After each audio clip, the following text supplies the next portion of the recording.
entrepreneur, and I'm on a mission to help others become the best version of themselves. So I'd like to welcome you to the Adversity Advantage podcast, where we will help you use obstacles, failures, and setbacks to give you that edge needed for success. I'll be interviewing people from all walks of life on how they overcame trials and turned them into triumphs. So please sit back, relax, and get ready to be absolutely blown away by some of the wisdom and stories you're about to hear. Welcome back to another episode of the Adversity Advantage. I'm your host, Doug Bopst, and today I have the one and only Dr. John Delony, who is a leading voice on relationships and emotional wellness. Many of you may recognize him as the newest Ramsey personality, and prior to that, John worked for 2 decades in crisis response and as a senior leader at multiple universities.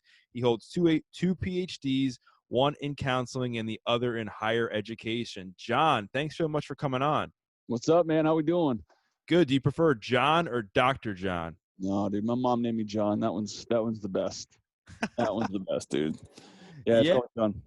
Yeah, man. And so what I wanted to ask first, I guess, to let the audience know, because you are the newest Ramsey personality, and I always try to ask, each person I've had on from Ramsey, like kind of how they met, Big Papa Dave. So what's your journey behind that? I know you're from Texas originally. How'd you meet Mr. Ramsey? Dude, it was a happen chance. I left Texas. I lived in Texas every day of my life, working at colleges and universities. I was a high school teacher for a minute, and then I took a job at a university out here in Nashville.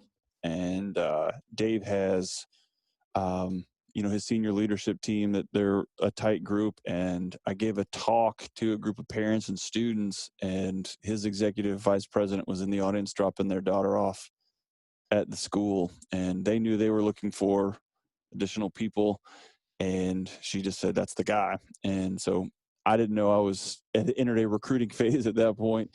And so I gave some talks here at Ramsey, just as a college administrator. That's what you do, is you go around and get connected to your community. And so I didn't realize they were doing some scouting at the time. And so I didn't even know this was a job. I had no idea. I just joined Instagram like a few months ago. I didn't have any social media or anything like that. And so this is all new to me, man. We're figuring it out as we go.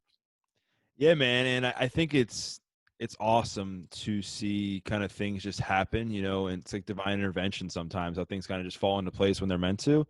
And, I'm sure that there was probably a lot of fear, right? Stepping into a role like this, it's kind of can be challenging and intimidating. And you and I were on the phone earlier today, and we were talking about just fear and the fear response. And it's like fear is almost the anticipation of something bad happening, right? Or something along those lines. So talk a bit about kind of fear in the mind and, what happens and how to kind of combat that.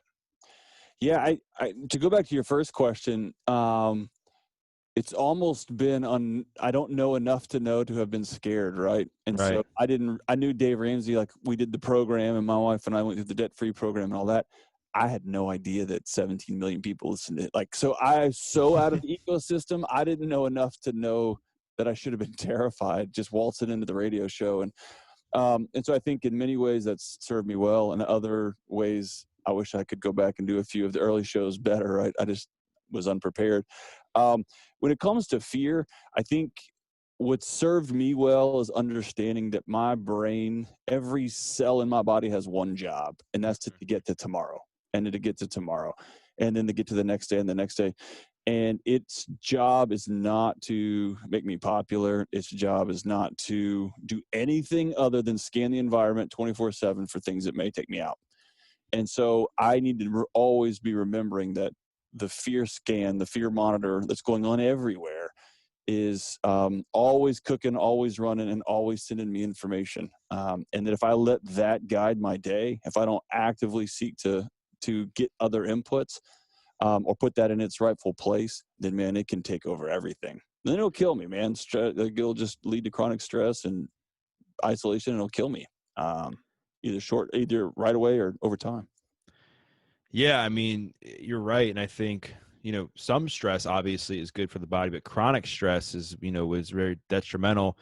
And you and I were talking, and you kind of wanted to, test your hypothesis, I guess, on me and my journey. We were talking a bit, earlier about how fear nearly killed me, and I self-medicated a lot with painkillers, with 300-400 milligrams a day going up my nose, because I was scared of who I was. I was scared of where my life was going to be. I was scared of the choices that I was making on a daily basis. So, do you think there was anything I could have done differently in that moment to combat the fear? Or maybe it was like a process that you help people with. Like, what do you think could have been done in that moment for me? So I would actually step back. And so I don't know anything about your story. And so you can be like, nah, dude, that's ridiculous. And so I'm interested to see how this plays out. So my guess, not my guess, but here's a couple of thoughts. I think that we unfairly pigeonhole addiction into the few things that get us in trouble. All right. Whether it's sex addiction, drugs, spending, or whatever.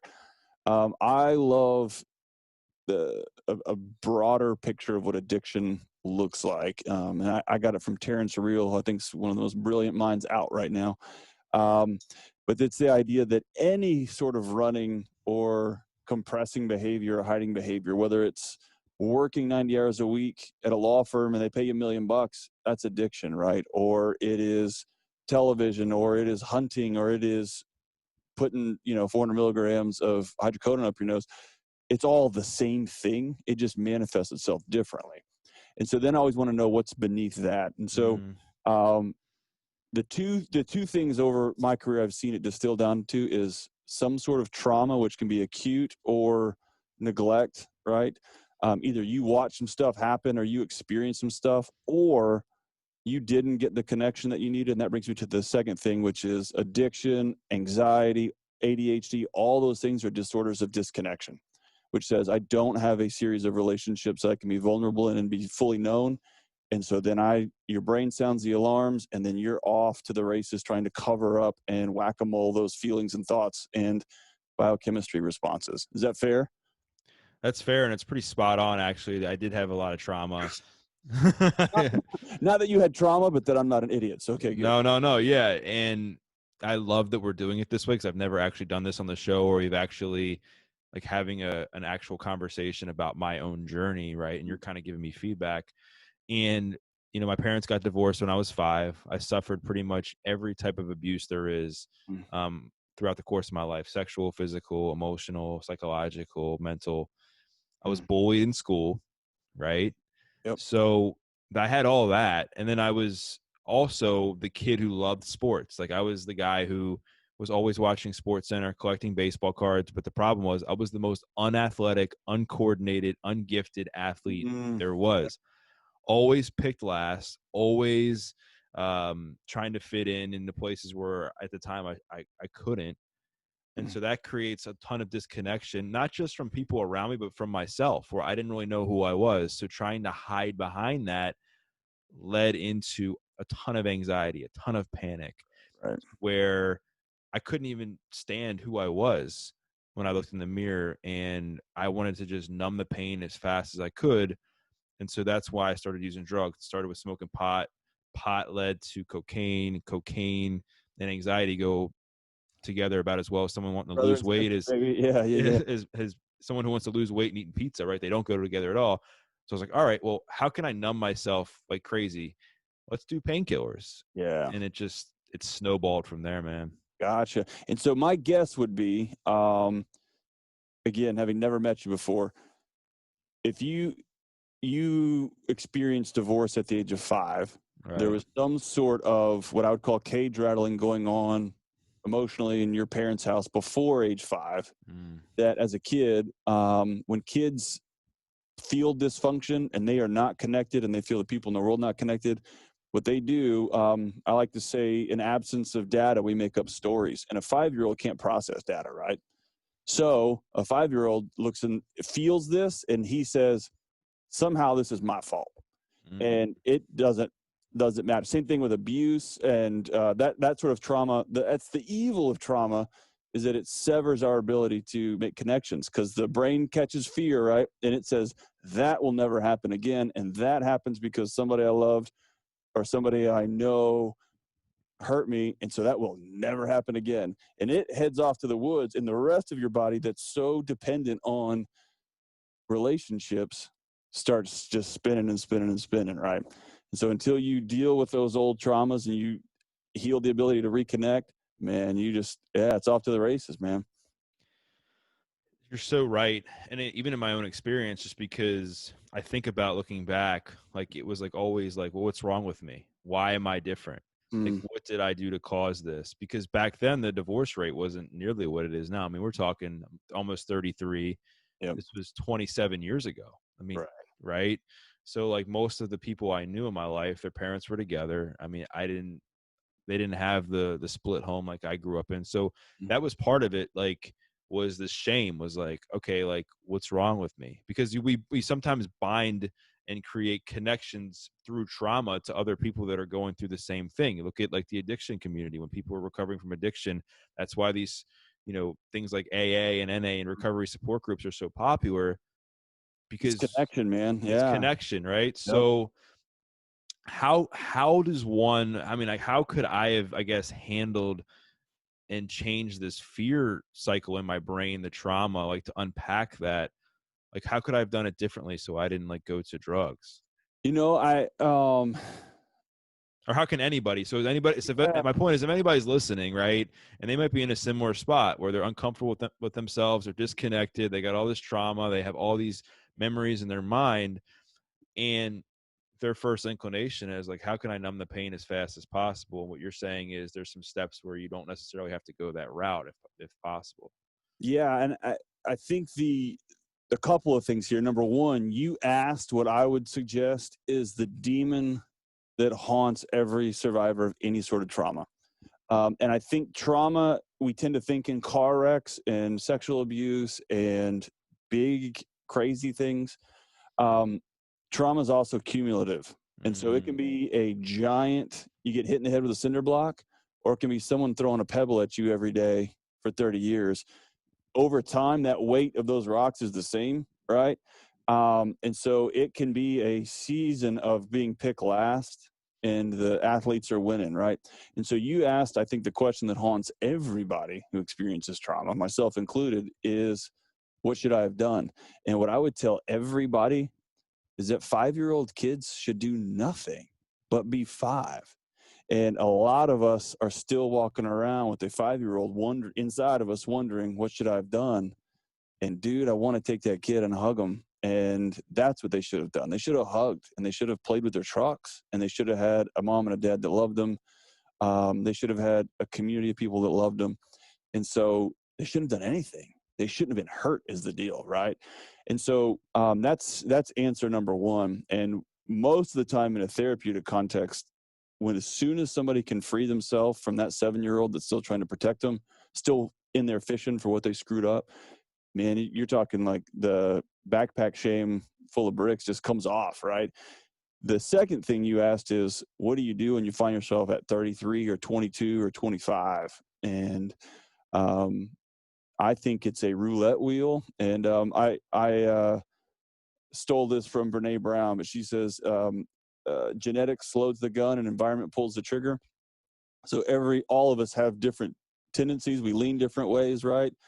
For me, it was hitting the gym. For me, it was, I'm going to show everyone that I'm lovable by getting a bunch of academic credentials and moving up ladders at a real young age.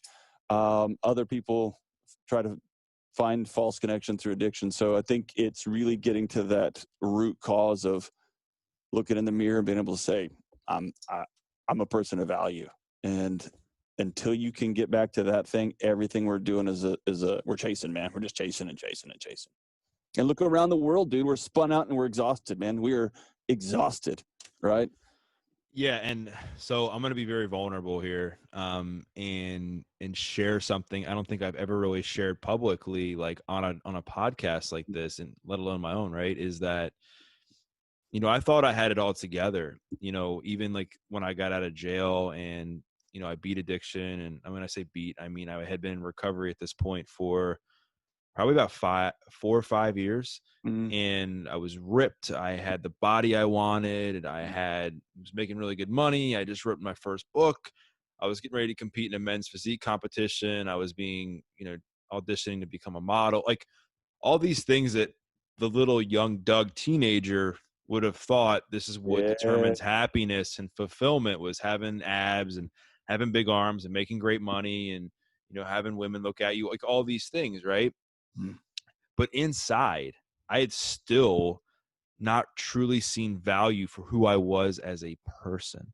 I still saw myself as the screw up who was in jail for selling drugs. I still saw myself Mm. as the kid that was overweight that, struggled to find himself in high school. I still found myself as that kid inside who was just yearning to pat himself on the back. And so more anxiety came because I was still Right. completely disconnected from myself, to the point where, John, you'll appreciate this. I was a personal trainer. Obviously, I've been a trainer for, almost a decade, and I'm a trainer, and I'm getting these horrible panic attacks when I exercised. Yep. So here I am. The one thing that had saved me from addiction was working out and channeling that negative energy into something positive. Mm. And every time my heart rate would get up, I'd freak out. I'd be like, oh my God, I'm having a panic attack. I'm dying. Oh man, yeah, I've been there. Yeah. Right. And it's just Yeah. this golf ball becomes this bowling ball. And then this bowling ball becomes this boulder. And you got this huge problem you're inside of your head that you're making up that is so far out from what it actually is. And it got so bad that I literally went and saw a cardiologist just to prove to myself that I didn't have heart issues. You did that too? Did that too. You That's point right, yourself. man. Yeah. Yeah, yeah. And we're literally, I'm on a treadmill. He's put me through a stress test, and he's like, so what do you do? And he's looking at me, and I'm obviously in good shape. He's like, I'm a trainer. He's like, trainer. He's like, what are you doing in here? Mm. And I'm like, I don't know. Like, I've been having like crazy panic attacks. My heart rate gets up, and I think I'm dying. I think I'm having a heart attack. And he's like, okay. He looked at me. He's like, okay. So he puts me on the treadmill, and he's having me like having to have me sprint Mm-hmm. on the treadmill to get my heart rate up. And he was like, I've never put the treadmill up this high before, ever. And he's like, I'm used to getting like people in here who have like horrible heart conditions. And then so he got me off the treadmill. I start like freaking out when my heart rate gets up. I'm like, oh my God, I'm done. I mean, he's like, oh my gosh. He's like, you just have really bad anxiety. He was like, this is more on the mental health side of things and the emotional health than it is your physical health. So he puts me on the bed, next to, and has me, watches my heart recover, and he's like, your heart is perfect. He was like, you need to go and, go back to your primary care and tell them, that you have anxiety and panic attacks.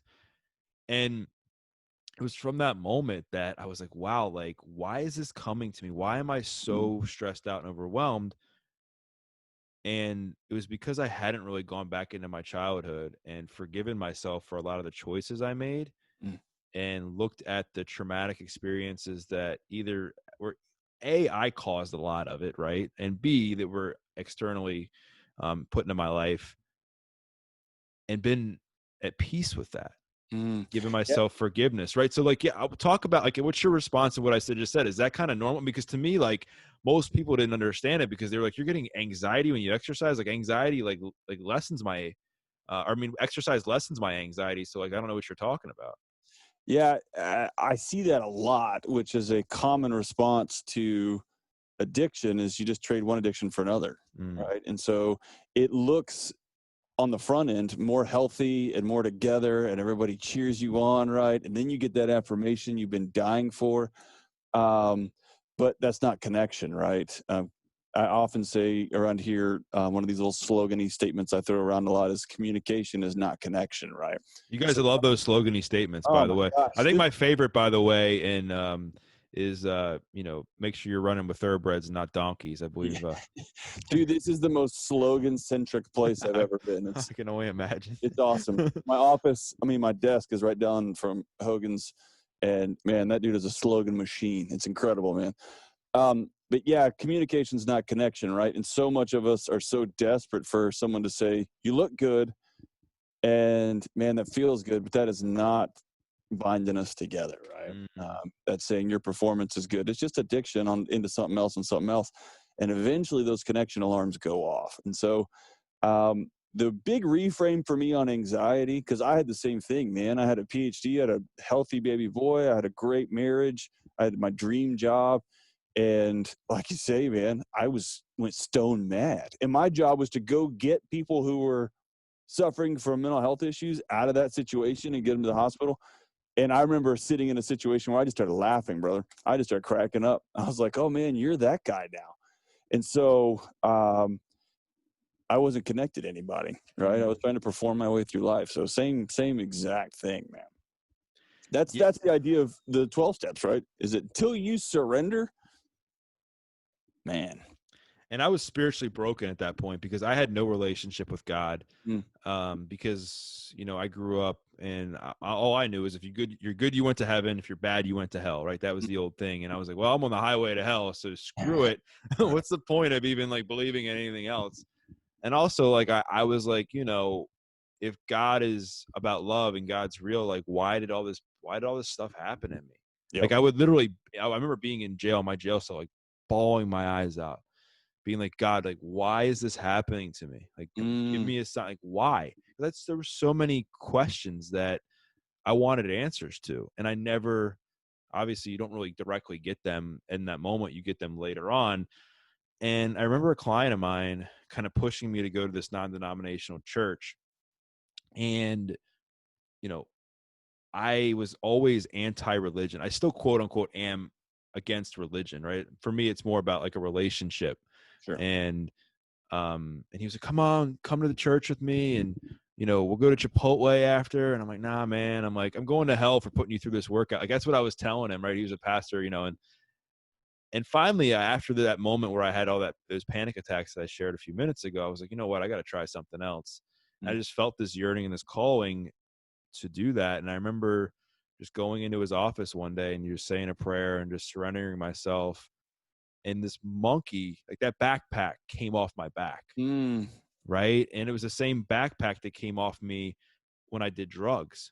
It was like the freedom of like the weight and the tension on me. And I just remember walking out of church that one day and calling my mom, telling her I was sorry for all the choices and, you know, decisions I made when I was a kid. Cause I was not a good kid growing up. I made some pretty bad decisions, but it also gave me a sense of purpose, man. And it also taught me that I might not have been proud of everything I did, but God was, because now he's using it for the greater good of society. Like I couldn't make up the fact that my cellmate was the one who helped me get into exercising and using fitness to change me. And now I'm helping other people use fitness to change their lives. Cool. Right.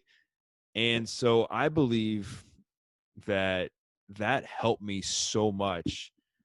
And it gave me not only forgiveness towards others around me, but forgiveness for myself and connection and patting myself on the back and being like, dude, you've done good. Like, you know, people are proud of you, but most importantly, I'm proud of you, meaning me. So, you know. So you mentioned something that I want to make sure that I wrestled with forever. Yeah. And that was decisions that I made when I was 14, 16, 12. They haunted me way past into my adulthood, right? Right. And then I had this epiphany one day when I was working with young people, with teenagers. And it was like, dude, our society has gotten together and made some rules because your brains don't work yet. Like, we don't let you drive before this age. We don't let you buy cigarettes and lottery tickets. We don't let you buy beer and guns before these age because your brains don't work yet. And so as a society, as a community, we've all decided, man, we can't hold you accountable for what happens when you have these things. And so we're not even going to let you get involved in that stuff yet. And then I had this just light bulb moment, like, dude, I was 15. I was a child. You know what I mean? Of course. Like, how am I still holding myself on the hook for stuff I did when I was doing things as a child? You know what I mean? So it just was this freeing, man, it was stupid. I wish I hadn't done some of that stuff, and now it's gone. And now I'm going to let that ride. And that's a different ride than I am now as an old man, right? Yeah, and I think, you know, one of the things that I've learned in my own experience is your past doesn't have to be your future. Who you were isn't who you are. Who you were isn't who you are going to be. And I think so many times people, they think of themselves and they label themselves as a screw up. And it's like, no, you just screwed up. Like that Yeah, was you're not it. the last stupid thing you did, man. Yeah, you're not And the like, last stupid thing you did. yeah, Yeah. and using that in a way that's positive, because there's two ways in my opinion to have perspective on that. One is to just harp on it and feel sorry for yourself and be the victim and be like, you know what, like because of this I'm never going to amount to anything, like I'm a piece of crap, whatever else. Or you can say, you know what, like I'm not proud of what I did, I'm not happy with what I did, but what can I learn from it? What Mm. lessons can I get? What blessings can come out of the storm? How can I, rise above this to not only help myself get through it, but I'm confident that I'm going I went through that for a reason, so I can be of service to somebody else. Yeah. Right. If you think about, we were talking about this earlier. We think about it as a backpack and that you carry around with you all day. Some of that stuff you were born into. So somebody, when you were a kid, man, your parents got divorced, and I know it's super common now. That does not diminish what a significant trauma that is for the both people that got divorced, for the kids involved. It is like death, if not worse, because it's death, but people are still walking around, right? And we were just like, yeah, everybody gets divorced. It still wrecks souls, right? And so that's somebody just dropped a cinder block in your backpack. And then sexual abuse and physical abuse, someone's just putting bricks in your backpack, right? And then you did stupid crap as a 14-year-old. If you can imagine that as a brick that you write on, and you put it back there, the sooner you can come to a place where you can put your backpack down and start pulling those old bricks out and being like, yeah, I did that. I said that. I thought that was funny back then, etc. And I can put it down. Man, it just lightens your load walking forward, right? And it's as literally as easy as stopping and processing those things and saying, that was stupid. That won't happen again. I'm not going to say that again. I'm not going to insult that group of people like that again. The more I carry it on, it doesn't help me, help them. It doesn't help anybody moving forward. Just got to put that stuff down and go, man. Got to put it down and go. You got to put it down and go, man. And you look at somebody like Michael Jordan, who's missed, tons of shots. He's, had the opportunity to make a game-winning shot, missed. He was cut from, his high school team. He did all these things, right? Mm-hmm. But he still kept going. Right. He still kept going. And that's, I guess, in life, that's kind of what happens, right? Is we have the opportunity to look at these setbacks and be like, you know what, like, I'm not proud of this and I'm not happy with how I handled that, but I'm going to learn and I'm going to move forward, in a positive way. And the more you do, you're right, the more you keep unpacking that, the less the load and the burden becomes on you. And I probably had 100 backpacks I was carrying, right, between all the stuff I went through. Yeah. But dude, once you got the bricks off, there's freedom. And I think what really was self-soothing for me was sharing my story and just putting it out there. And it's like the whole notion of no weapon formed against me shall prosper, like that whole thing. Yeah. Like, all right, it's all the skeletons are out. Like, come at me. Right. I'm a convicted felon. And the felony conviction is actually off my record. I sold drugs. I stole. I lied. I did this. I did that. Like, it's all out there. Yep. Like, I went into strip clubs when I was a teenager. Like, all these things, like, I'm not proud of it, but it's out there and it's part of my journey. And the thing that's really inspiring to me is I feel like I have somebody else's memories inside of me, which is weird. Yeah. And that's when I think when you really think you've experienced some transformation, it's when you like, wow, like, was that me or was that somebody else? You know what I mean? Well, yeah, exactly. That's just wisdom. That's what wisdom is, right? When you can get 30,000 feet above yourself. And your own situations, your own emotions, your own thoughts, that's wisdom, right? Which is a beautiful thing. But what's squatting, right? Squatting is just putting a bunch of weight and then putting it on your back. So the other beauty about being free from your backpacks is you realize, dude, my legs are jacked. You know what I mean? My back is really strong from carrying that crap around all the time.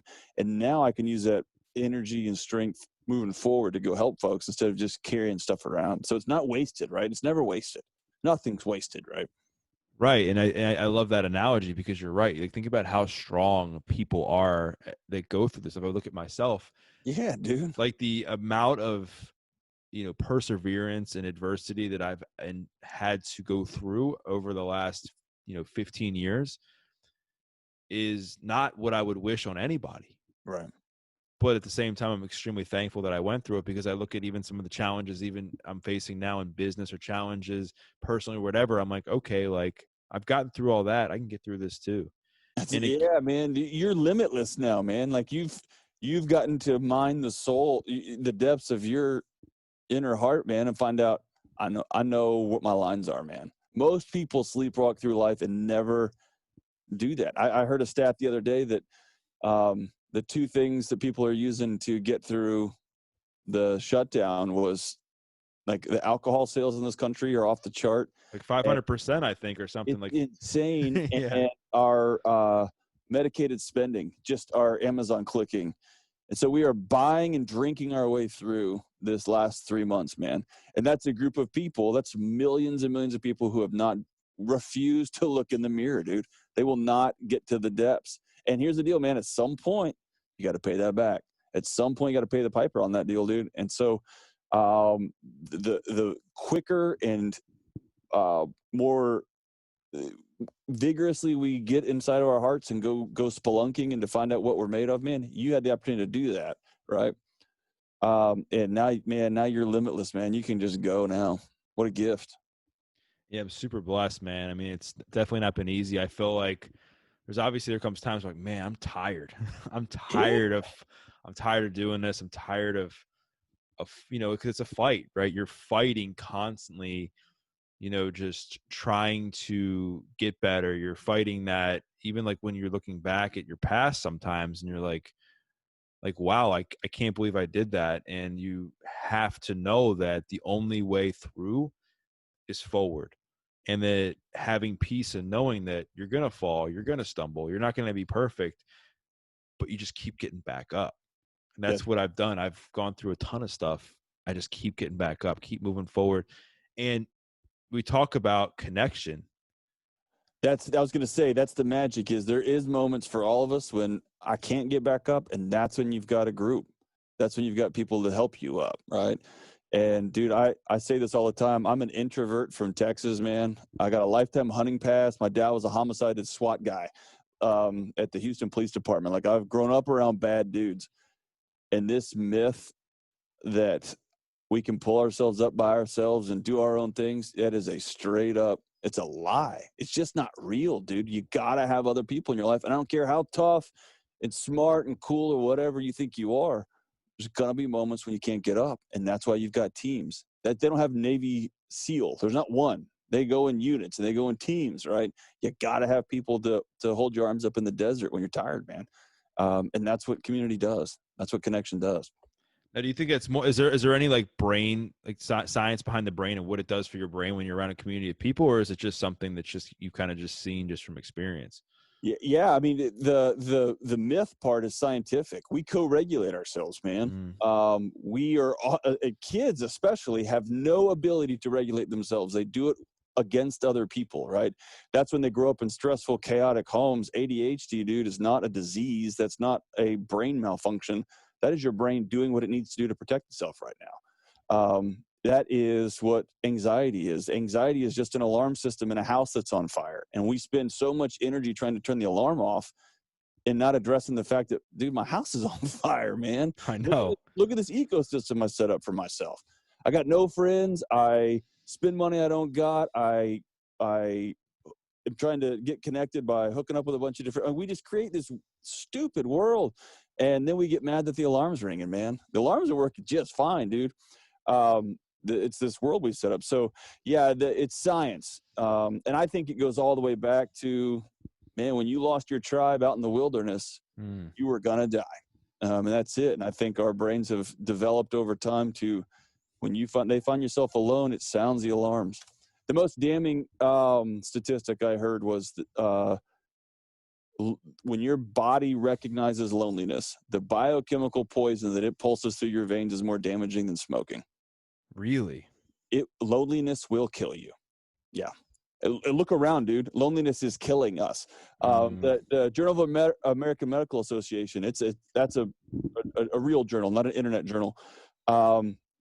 The life expectancy in the U.S. went down again for the third straight year, and they're calling it diseases of despair. It's not murder. It's not corona. It's not all these political nonsense.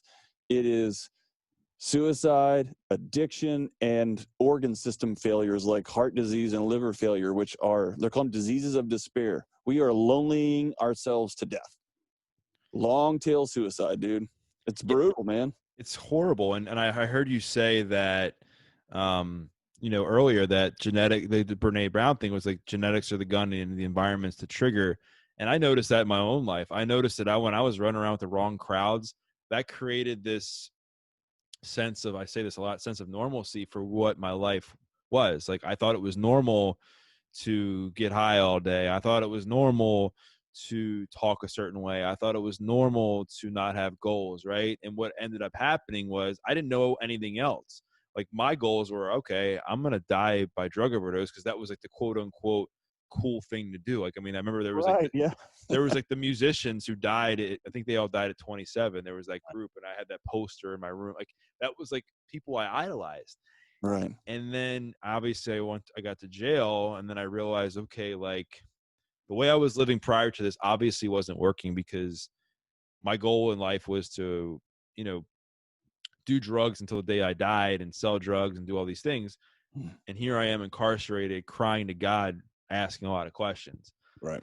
And then I get out, and I'm like, wow, like maybe people are right. Maybe I do need to check out who I'm surrounding myself with. And then what I found is, now that I've surrounding myself with people that are like-minded, they're into health, they're goal-oriented, they're trying to, make a difference. They have some self-awareness. They're continuing to work on themselves. I notice that that's becoming more of who I am too. And when I am feeling down or I'm having rough days, my community is there to kind of help pull me out of the water a little bit. I love right? it. I mean, Yeah. do you agree that, like, when it comes to, trying to beat whatever it is or get through some tough times in life, that your inner circle and who you have closest to you is extremely important? It's everything. Mm. Yeah, it's everything. And we are all designed to lean on each other like sticks in a teepee, man. And you pull one of those out, the whole thing falls over. I agree. And And here's the thing: we feel like, we scroll through all day, and we've got we got 1,000 friends on the internet, and nobody to help us move. Right? We don't have real friends anymore. We've got a lot of pseudo communication partners, but we don't have connected people, man. And yeah, it's this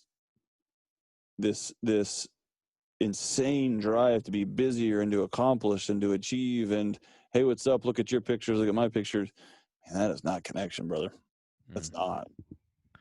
Yeah, you're right. And I think we have created this environment that we're so concerned with likes and comments and shares, and, look at me on social media. It's not real, dude. It's just not real. It's so weird. It's like living in a video game. It's not real. Yeah, and it's not. And what it's doing is, it's creating a lot of comparison issues, right? And a lot more trauma, because now you're you're bullying yourself really on social media sometimes, when you're like talking down to yourself because you don't have a nicer car, or you don't have a nicer house or whatever.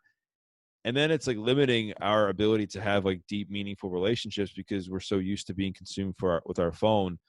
And so, as we kind of like, I know we got a few more minutes together, I kind of want to like end in a more like tactical thing. So I want you to imagine for a second that maybe I'm a client, or a listener's a client, and I have crazy anxiety, crazy fear right now going on, because maybe, I've lost a job, or maybe I've, just gone through a time in my life where I'm extremely depressed, and I'm just extremely like uncertain of what's going to come to me in the next few years. What kind of steps should I take? What kind of steps should that person take to kind of make sure they're coming out, a better version of themselves, versus the latter and falling in the depths of addiction? I love it, dude. So here's a couple of things. Number one, the research is pretty clear that you start getting better the day you make a counseling appointment. And so, not even seeing the therapist yet. And so I tell you that to tell you this: you start all of these conversations with, number one, a statement to yourself in a mirror: I want to get better, and I will get better. That's one. And number two, if you absent those, you're wasting your time, man. Because if you think, I don't know, dude, that will eventually drag you down. The third thing is, you got to look in the mirror and say, I'm a person of value. I'm worth getting better. And if you don't have those three things, dude, it's a waste of your time. Tactically speaking, it's important for me to write down my thoughts first and foremost. So when they start spinning, is to write them down. And that's just old school CBT lingo, but it's real quick that you have we're just loaded with these automatic thoughts, right? And so, like, man, I was late again to work. because I suck as an employee, I probably shouldn't even be working here. And then you just end up all the way back down a slide to where you're 7 again. And so it's being able to catch yourself with those automatic thoughts. So I'm going to write them down. I'm going to look at them, and I'm going to ask myself, fact or fiction. And is this real? Am I really a crappy employee? No, dude, I was late again. I need to get that right. But I'm not a bad guy. I'm not evil. I'm not stupid or whatever. We do that in our relationships. We do that at work. We do that everywhere, right? And then the third thing is really protecting and honoring our bodies. There's a lot of really remarkable research that's come out in the last few years. Matthew Walker is kind of leading the charge on this, that sleep goes first and then anxiety. It's not the other way around. I thought that I had all this shame and then I got anxiety and then I didn't sleep. And he says, no, brother, it doesn't work that way. You stop sleeping and then your brain stops processing things in the ways that it's designed to. And then all the alarms start sounding. And so there are things like sleep and eating well and exercising and taking care of this spaceship that we're on. That's real important. And then the fourth and most critical thing is connection. True, vulnerable relationships with God, with your community, with yourself. You can't do any of this stuff without true connection, man. It's a waste of time. That's awesome, man. And what you just provided there, I think is going to save people a lot of time, a lot of energy, a lot of money, to be able to apply that stuff in their life. Sleep, obviously, is so important. And there's plenty of effective ways to improve your sleep, such as, reducing screen time, drinking some chamomile tea, reading, journaling, all that stuff. Right. So I know, I'll let you go here. I know your time is valuable and I just want to thank you. It's been a gift, man. Thanks for opening up, and man, it's been an honor for you to hear your journey, dude. That's a gift that you've been able to turn that corner, and now you're out there putting more positive energy out in the world, which we desperately need, man. That's awesome. What a gift. Trying, man. Just trying to be of service. Just trying to help other people, man. I appreciate what you're doing as well. So where can people find out more about you? Just on the interwebs, at John Delony. And yeah, that's it, man. At John Delony on the Instagrams and the YouTubes and all that kind of stuff. And then I co-host the Dave Ramsey Show with Dave every Thursday, and then with Hogan and Anthony on Fridays. And we're having a good time doing that right now. Sweet, man. Well, I love how human you are. You're the most human, one of the most human people I've met in the mental health space. As far as it's just like talking to a regular person, which is great, because I think a lot of times people, they get intimidated when they're talking to somebody who's like a quote unquote therapist or has a psychology background, because they're like, oh gosh, are they going to grill me? So I appreciate the gift you have. Dude, that's not a gift. I have a lot of buddies that wouldn't stand for it, man. Wouldn't stand for it. Yeah. No, it's good.